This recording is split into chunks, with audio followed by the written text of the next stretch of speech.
Hello, this is Julia Bushkova, and today I will demonstrate how we play arpeggios. Again, we go without any books. We go by understanding how the arpeggios are built and how we can do them on violin. To understand this, we do not start with 3 octaves or 4 octaves. We start with 2 octaves, and that's what I will demonstrate for you.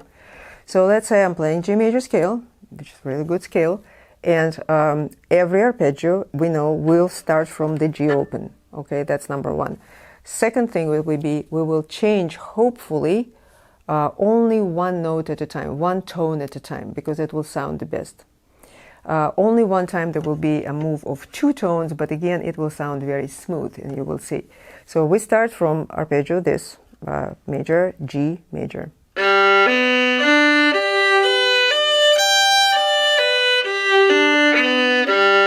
After that, we'll lower the B natural to the B flat, and we get a G minor arpeggio.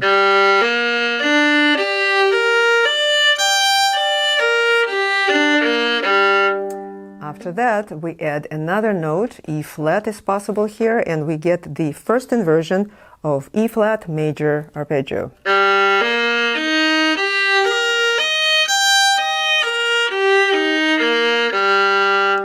Now here will be one exception to the rule, and that's where we will move both B flat and E flat to B natural and E natural, like there, and we will end up with E minor arpeggio, its first inversion, starting from G.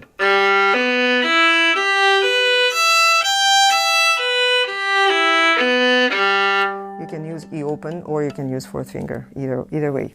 Next one, we have this, we have E, C goes on, and we have a second inversion of C major arpeggio.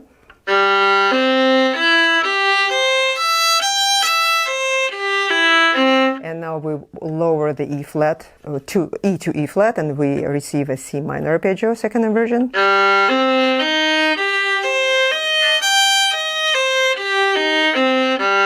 And now, so far, we have 6 arpeggios, minor, major, minor, major, minor, right?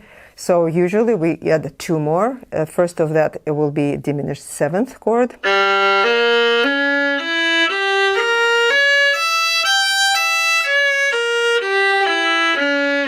And the next one will be dominant 7th chord.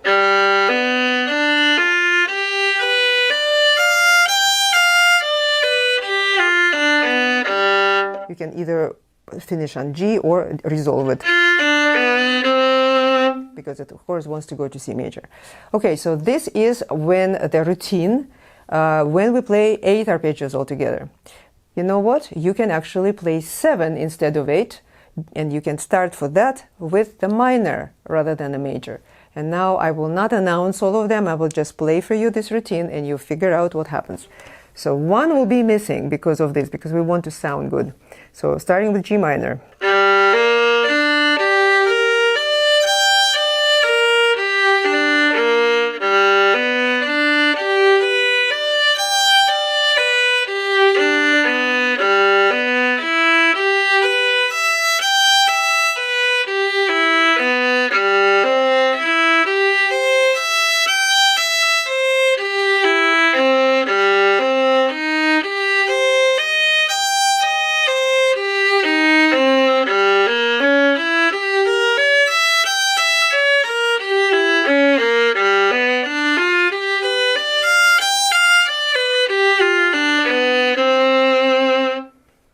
I hope you caught the missing arpeggio. So actually there will be no sliding of the 2 fingers, right? So therefore we only played 7 arpeggios. However, you can also play 9. And 9 is not my favorite form at all, but some teachers just really like their students to play the augmented arpeggio, but will go like that.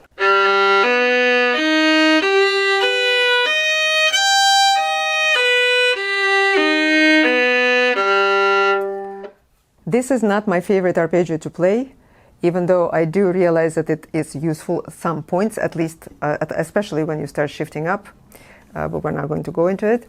So, however, where you insert it into the scheme is kind of interesting. So you can do it here.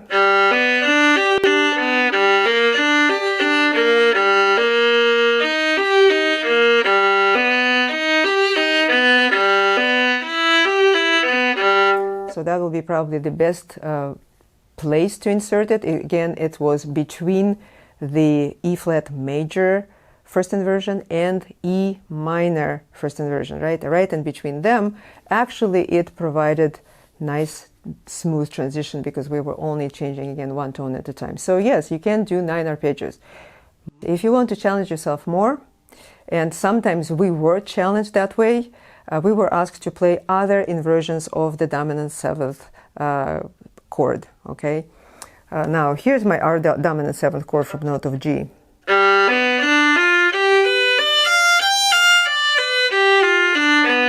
So this was the root position, and now I will play the first inversion of this chord, but it still has to start with the G open.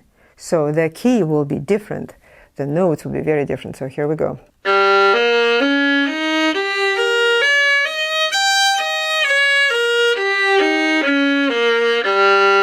First inversion, second inversion.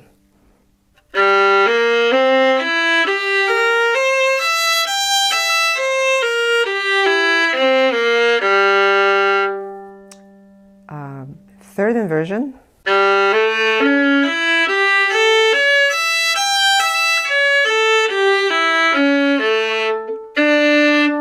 can resolve the D into the D or not.